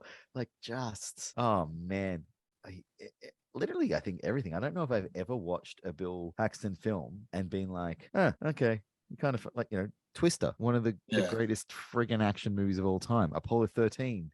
He spends most of the movie huddling a ball and vomiting, and he's still fucking incredible at it. He's still the heart of that movie. Frailty, the movie he directed. I think it's his only directed horror. Good film. And also we should probably say Near Dark, the film he did after this that he did with Vasquez and Bishop. Yes, the three of them went straight off and did Near Dark, a really cool vampire movie directed. Which is funny because that actually popped up on my feed probably an hour before we came on tonight. I'm like, oh, that's really random. That it just like snuck in there. It's like, I know he's thinking about aliens. And Near Dark was directed by James Cameron's ex-wife, Catherine Bigelow. There you go. He's had a few ex-wives. He's had a couple. I think no one would argue that he's the easiest guy to get along with. I think, he wants what he wants and he gets what he gets. And, hey, look, if that's going to give us Aliens and Terminator 2 and True Lies, then, there's some good there. I honestly, it's weird because like this is one of my favorite movies ever. It's like in my top 10 ever. I think it's, like I said at the start, I think this is one of, if not the best examples of what a sequel could and should be.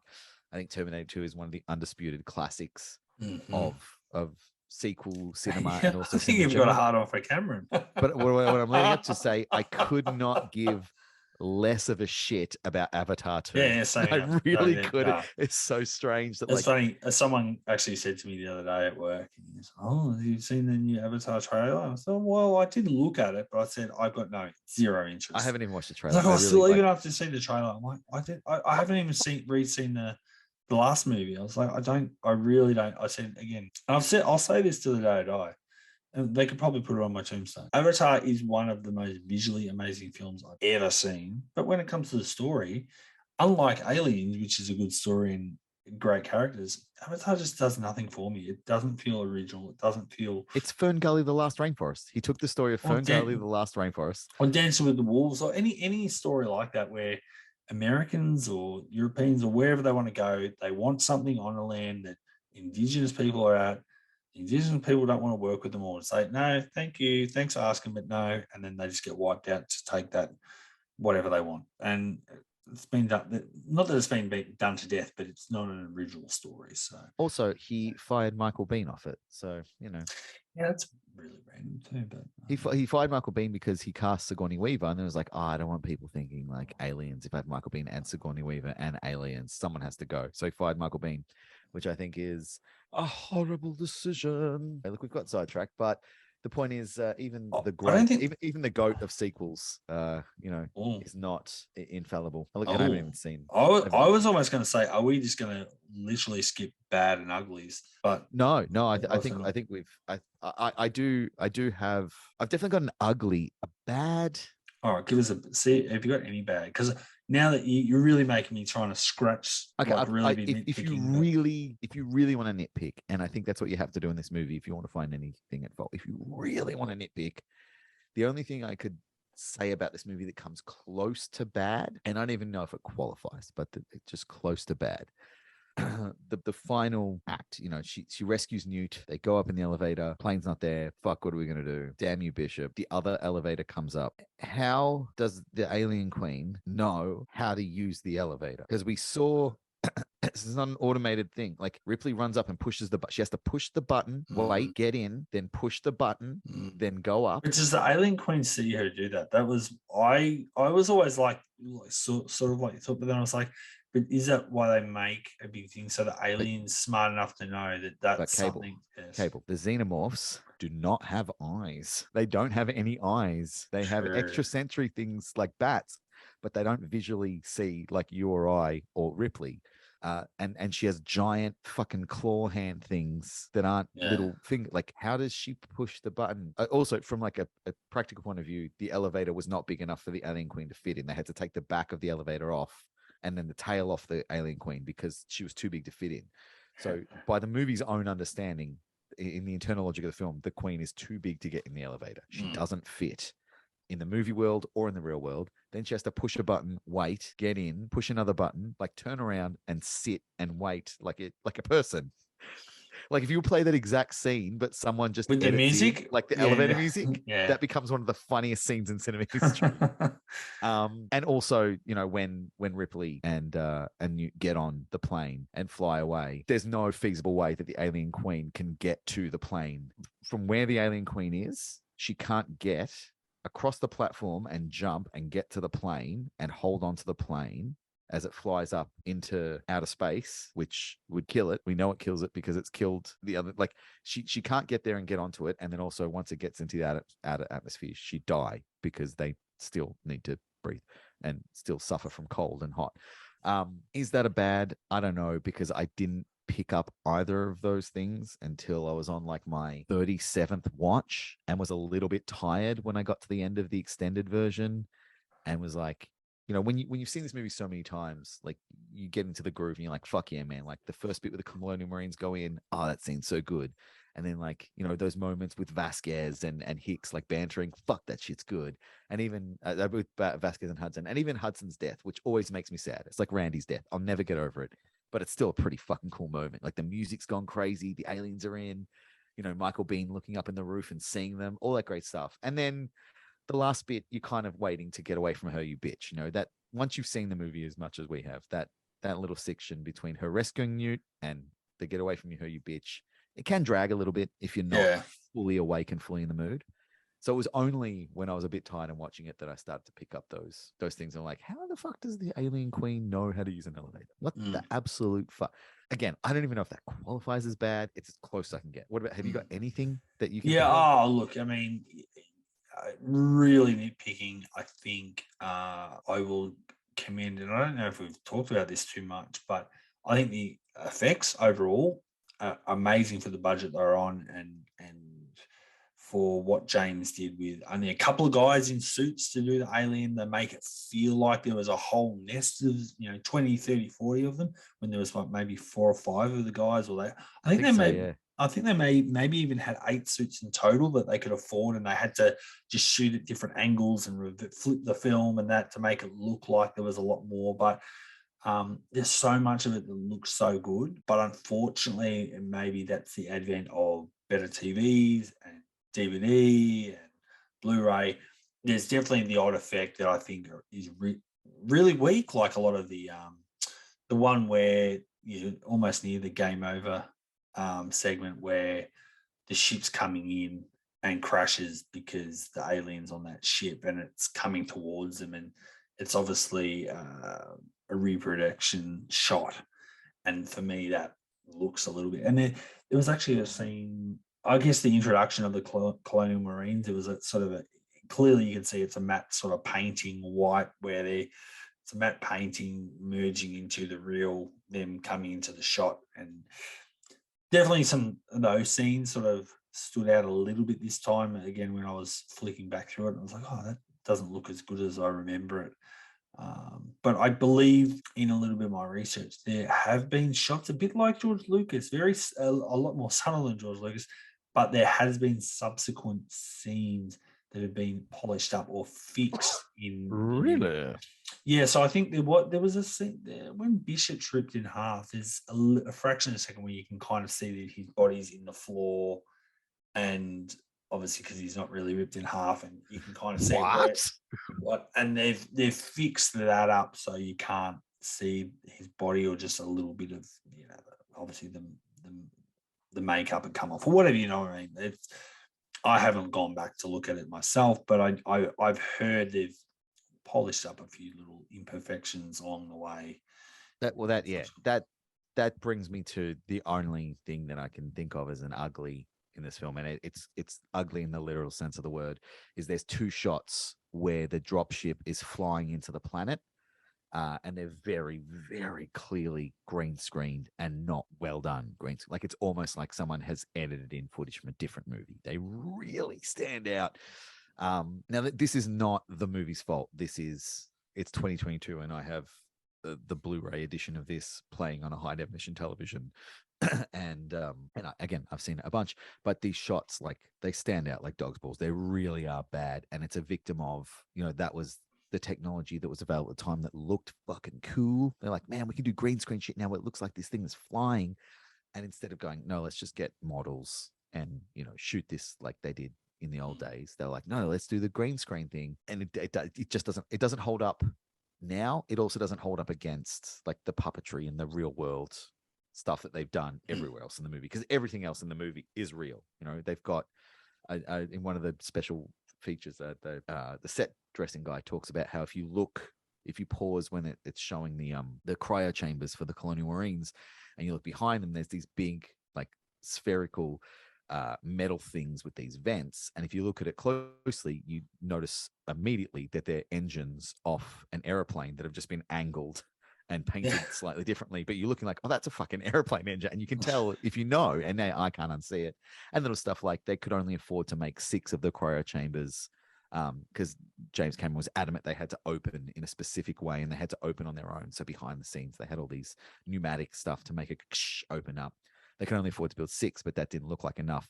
So they literally just put a big fucking mirror at the end to make it look like there was even more, really good old school filmmaking solutions to make real stuff look real. Roger Corman shit. And then you have these 2 shots that are Hollywood big money green screen that stand out, and that it looks ugly in the literal sense of the word. But that, man, with this movie, you really are you're almost having to freeze frame a shot to look for a problem.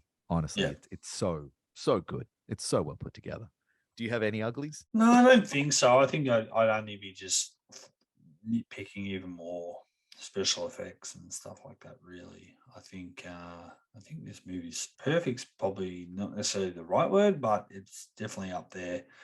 I will probably say though, the only ugly I'll give this movie, and it's not necessarily the movie, but maybe 20th Century Fox. And I understand why it was done, but the original cut should never have seen the light of day. I understand the theatrical, keep it under 2 hours, we can show more sessions, Yeah. we make more money. They should have just backed in James Cameron and gone, this other stuff is important narratively and to set everything up and to, yeah, okay, it's going to be 2 hours and 20 minutes or 2 hours and 25 minutes, whatever, but it's important. We can't trim anymore. And ironically enough, like I said, I reckon I've seen the theatrical cut once out of curiosity, and I will never really watch it again because it just doesn't do anything for me. It's just a less good version. It's not like with some films where you're like, okay, the theatrical cut, like it really zings along and it's great. You know, there's no dead spots. But once you fall in love with the film and the characters, you know, the director's cut really expands. Like there's an extra 30 seconds of Ripley drinking a cup of coffee and her hand shakes a bit and you realize she's got PTSD and it really builds. Like, no, none of that. All the extra stuff in the extended edition is like, I mean, theoretically, I can live without seeing Newt's family. You know, I kind of like the first introduction of Newt being when we see this little kid living in a dumpster and we have no idea where the fuck she's come from and no idea what she's been through. And I think knowing that she has a family who died.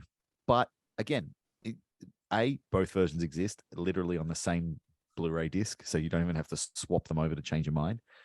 But in a world where we only have one Aliens, to be able to see two different ways that goes out, I'm kind of all for. You know, sometimes I don't want to see Newt's family, sometimes I do, and I have that option. So what a fucking blessing, man. I think we've dug down to the bottom. I think we've dug. I mean, we could dig sideways. We could go on this movie forever, but I think we've covered just about everything. Is there anything else you want to cover? Are we ready for ratings?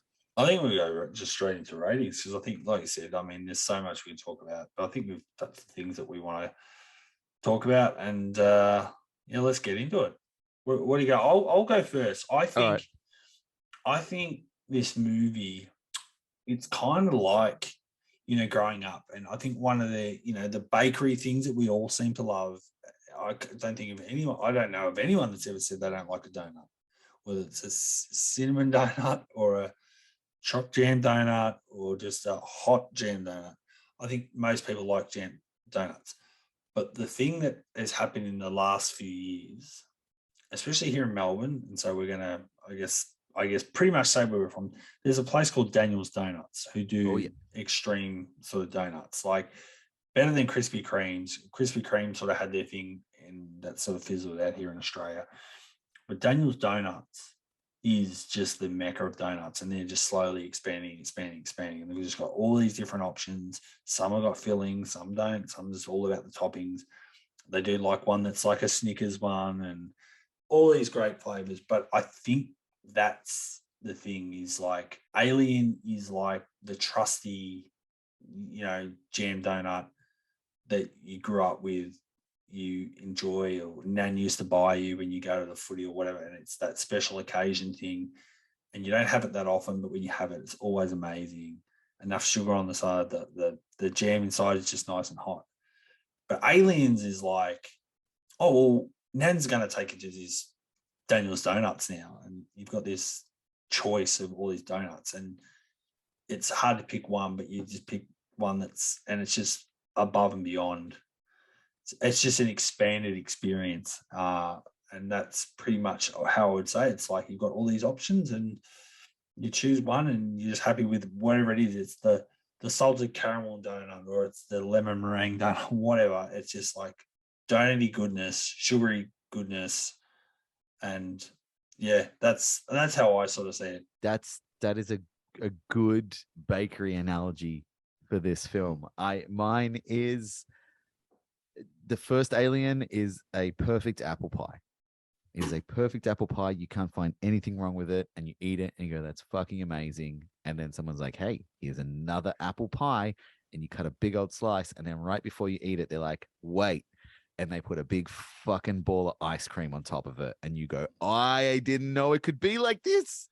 I didn't know it could be this much better. It was And, not possible. and you're about to go again, and they're like, hang on, there's the cream. We'll just drip some cream and over your it head too. explodes and your mind expands and you're like, oh my God, I was thinking so small. I didn't think of all the things that could be done and all the ways that my life could change for the better. And I think that's what James Cameron did with Aliens. He put a big old ball of ice cream on top of that apple pie and everyone was like, fucking yes. Why didn't we think of that? It's, yeah. I mean, 1 star. I hated it. Like, what can you say? This film is, it is. It's still, it has, like, I know infallible. We love Scream 2, and we know it obviously gets mentioned in the sequels suck conversation. I think every episode we've talked about Scream 2. I don't think we'll ever stop talking about Scream 2. No, but I think it's really important that, you know, we are talking about sequels, and, you know, it gets mentioned in Scream 2 as one of those great sequels that was better than the original. I think Walter Franks actually says Aliens far better than the first, or something like that. And I mean, the reality is Aliens does turn up a lot when people debate the legitimacy of sequels and then the great sequels. Like you mentioned earlier, you know, The Godfather 2 gets mentioned a lot, and Aliens is up there. And I think you probably have to say, and I don't know about the box office, but top 5 easily of sequels. Yes.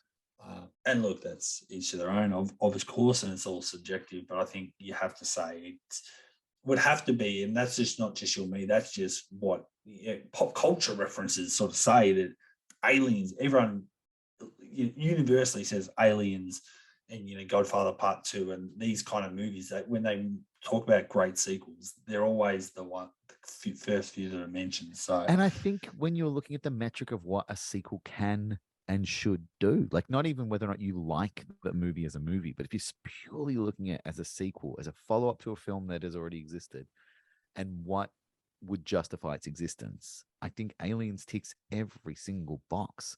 And I'm sure there are people out there like, oh man, no, I Ridley Scott's, you know, he got the tension, and the James Cameron's too big and too loud, and no, I don't. It's like, yeah, okay, but a sequel does exist. yeah. And no matter how your feelings on it, you can't deny that in all the ways that we as cinema goers want a sequel to do things to build upon the original, to propel a story in a new direction without ever taking us too far from the thing that we love. All right, here's another. Absolutely knocks it out of the park. Here's just off the wall. Have you seen Aliens, Boy? You've seen Alien? Absolutely, without doubt.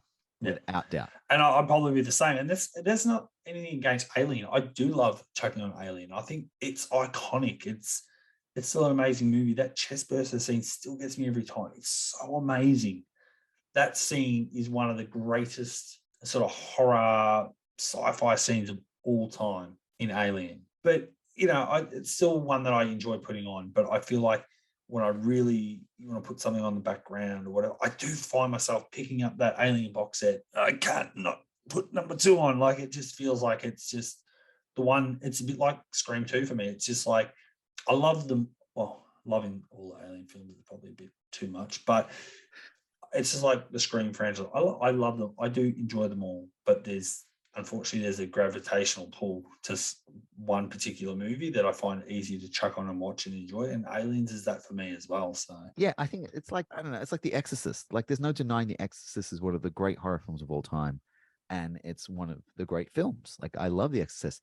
I've probably only seen The Exorcist like maybe 6-7 times, because like it's a big thing to put on The Exorcist. Like, you're not putting it on to have it on. You're putting it on to sit and to watch and to take in and to experience. And I think Alien is a bit like that as well. Like, you don't just put Alien on to have it on. Like, you put Alien on because, like, I'm going to sit and I'm going to watch Alien and I'm not going to do anything else. Aliens, you can be like, I got some shit to do. I got some washing to fold. Fuck yeah, man. I want to head back to LV246. I want to check out what the Colonial Marines are doing again. And you'll put on, you can leave the room for, 10 minutes and go make a coffee without pausing it and come back and be like, fuck, man, here it comes. Like, it is far more of an experience of a film than Alien. And that's no detriment to Alien. It's just a testament to the fact that they are such different approaches to this film while never feeling like different films, like different worlds. Sorry, they don't feel like different worlds. yeah, When you want a quiet, tense, locked in experience, you watch Alien. When you want a wild ride, with friggin' pulse rifles, put on Aliens, man. And that is why that's why it doesn't suck. That's why this sequel does not suck. It definitely doesn't suck. And I guess on that note, game over, man. Game over. By definition alone,